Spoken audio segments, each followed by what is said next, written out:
नमस्कार। सोशल संवाद से मैं कृपा शंकर। लोग कहते हैं या फिर कह लीजिए कि चर्चा में है कि बिहार के मुख्यमंत्री नीतीश कुमार पर ब्रह्म बाबा सवार हैं। ब्रह्म बाबा आप समझ रहे हैं ना, मतलब ब्रह्म। लेकिन जो कल परसों में जो कैग की रिपोर्ट आई है जिसमें 70,000 करोड़ घपले की बात हुई है और उसका रसीद नहीं मिल रहा है, न उसका आंकड़ा सामने आ रहा है। नीतीश कुमार कह रहे हैं मुझे पता नहीं है कि कहाँ गया। यह बिहार का सबसे बड़ा महाघोटाला है और अब लोग यह कहने लगे हैं कि नीतीश कुमार पे ब्रह्म बाबा नहीं बल्कि नीतीश कुमार खुद ही ब्रह्म बाबा पे सवार हो गए हैं। ब्रह्म जो पीपलों के पेड़ों में रहते हैं, भूत पिशाच की तरह रहते हैं, वे कहीं भी किसी को डरा सकते हैं, धमका सकते हैं, पहुंचा सकते हैं। तो लोग इस घोटाले को लेकर यह कहने लगे हैं कि यह ब्रह्म बाबा इस बार नीतीश कुमार को जेल की सलाखों के पीछे ढकेल देंगे। यह हवा में खबरें हैं, बिहार की सरजमीन पे तैर रही है और इसके पुख्ता सबूत भी हैं। अब यह बिहार का सबसे बड़ा महाघोटाला इसलिए भी है कि आपको याद होगा कि बिहार की एक बहुत बड़ा घोटाला हुआ था, चारा घोटाला, जिसमें लालू प्रसाद का नाम आया था, जिसमें कई लोगों का नाम आया था। लालू प्रसाद के अलावा वहाँ के पूर्व मुख्यमंत्री डॉक्टर जगन्नाथ मिश्रा का भी नाम आया था। चारा घोटाला, और यह चारा घोटाला चाईबासा के कोषागार से किए गए थे। तब चाईबासा बिहार का ही हिस्सा था। इन दिनों वह झारखंड का एक हिस्सा है चाईबासा। उसमें लालू यादव को सज़ा मिली थी और उनकी राजनीतिक मौत भी हुई थी। राजनीतिक मौत की बात कर रहे हैं। तो यह बड़ा घोटाला था, सबको जानता है। और उससे भी बड़ा महाघोटाला यह कैग की रिपोर्ट में सामने आई है, उस दौर में आई है जबकि इस वर्ष बिहार में विधानसभा चुनाव सिर पर है। अब नीतीश कुमार फंसे पड़े हैं, उनकी सांसें रुकी पड़ी हैं। और जब कैग ने पूछा कि इसके रसीद कहाँ हैं जो आपने खर्च किए हैं, वो कह रहे हैं मुझे कुछ नहीं पता। तो जाहिर सी बात है कि जो उटपटांग हरकतें नीतीश कुमार की हैं, जो देखने में आई हैं, तो कैग की रिपोर्ट में भी यह चीज़ें देखने में आ रही हैं। 70,000 करोड़ का महाघोटाला। अब आपको बता दें कि कैग है क्या, कैग की कार्यप्रणाली क्या है, वह किस तरह से काम करती है और क्या क्या करती है, यह मैं आपको बताऊं, इससे सब परतें खुल जाएंगी। कैग ने अभी कल परसों बिहार की नीतीश सरकार से पूछा कि 70,000 करोड़ से थोड़ा ज़्यादा हैं, पैसे खर्च कहाँ हुए? जो पैसे दिए गए थे, आपके कोषागार में थे, खजाना में थे, वे कहाँ गए? बिहार सरकारी योजनाओं पर पैसे का प्रमाण नहीं दे पा रही है, जिससे फंड की दुरुपयोग की चिंताएं बढ़ गई है।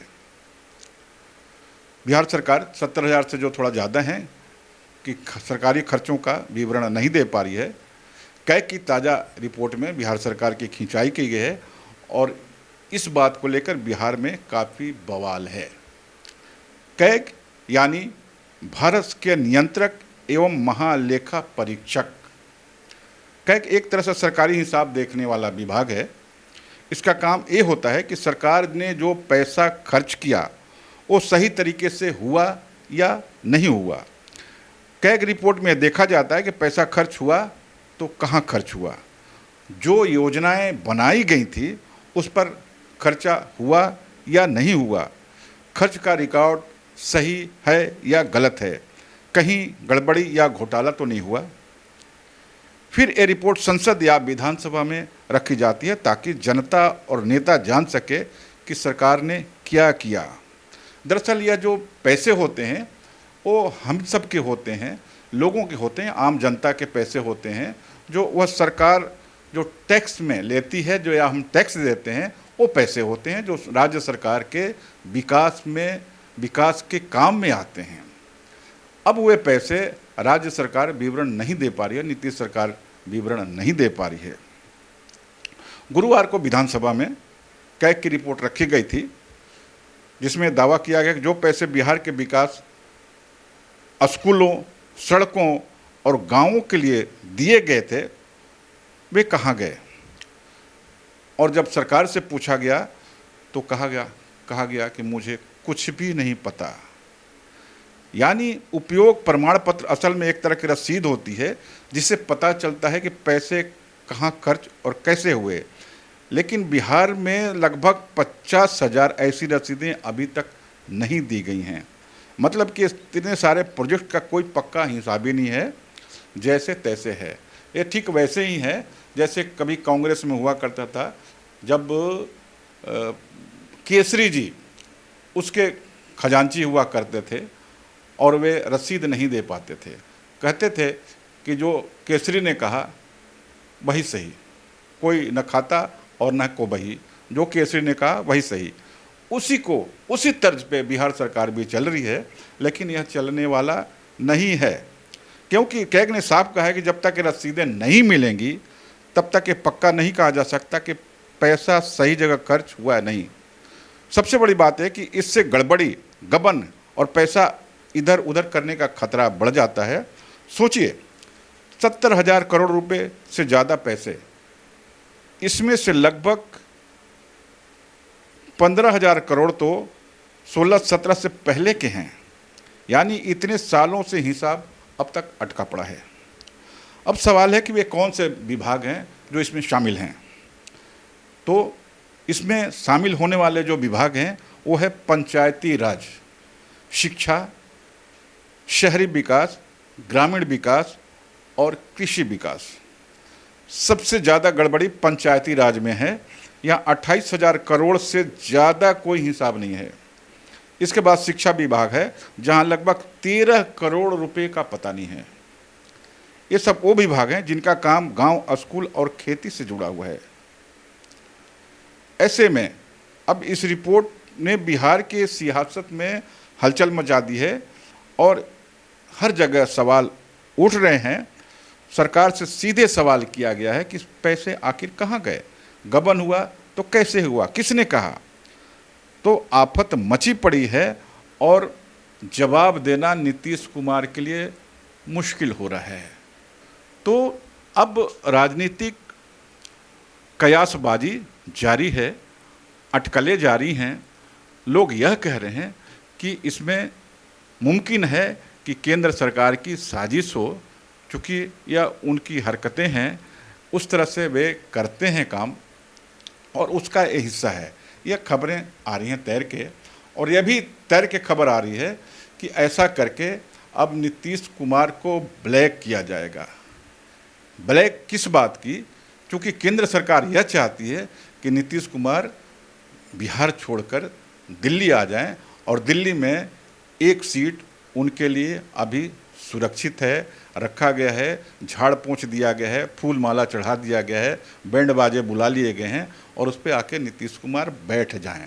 चूँकि और वो पहले मैं पद बता दूं वो कौन सा पद है। वो पद है धनखड़ जी वाला पद, उपराष्ट्रपति का पद।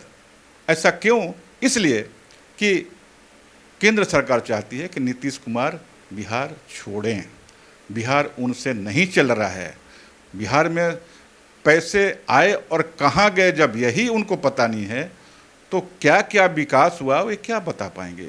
इसलिए चुनाव नज़दीक है और कोई नहीं चाहता, केंद्र सरकार तो बिल्कुल नहीं चाहती कि नीतीश सरकार उस चुनाव में शामिल हो और वे जीतें या कैसे सक्रिय रहें, ये नहीं चाहती। वैसे हालात में जबकि उनको ऑफ़र दिया गया है कि आप आ जाएं दिल्ली उपराष्ट्रपति, और वहाँ आपको जो बिहार में उप मुख्यमंत्री के तौर पे आपके बेटे निशांत को हम लोग प्रोजेक्ट करते हैं। यानी कि सरकार, केंद्र सरकार यह चाहती है कि बिहार में हमारा पूरा कब्जा हो, हमारी सरकार हो, और नीतीश उसमें अड़चन है। तो नीतीश को ही, बेशक राय उनकी यह बनी है कि नीतीश को ही बिहार से बाहर कर दिया जाए और उपराष्ट्रपति के पद पे सुशोभित कर दिया जाए। यह खेल है यह कहा नहीं जा सकता, क्योंकि राजनीति में पल पल खबरें बदलती हैं, पल पल स्थितियाँ बदलती हैं। वैसे नीतीश कुमार ने पहले तो इस मामले को खारिज कर दिया था, मना कर दिया था कि मैं दिल्ली आना नहीं चाहता, क्योंकि उनको मालूम है कि उनके बिहार छोड़ते ही जदयू में टूट हो जाएगी और बिल्कुल जो 40-43 सीटें हैं उनके पास वो बिखर जाएंगी और वो जीरो पे आ जाएंगे। यह उनका आकलन है, इसलिए वे पटना छोड़ना नहीं चाहते।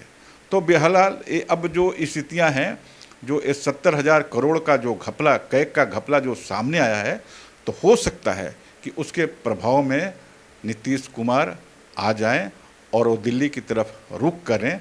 यह मुमकिन है, ऐसा कहा जा सकता है, ऐसा माना जा सकता है। तो यह बहुत बड़ा घोटाला है और ये बिल्कुल ताज़ा तरीन मामला है। फिलहाल नमस्कार।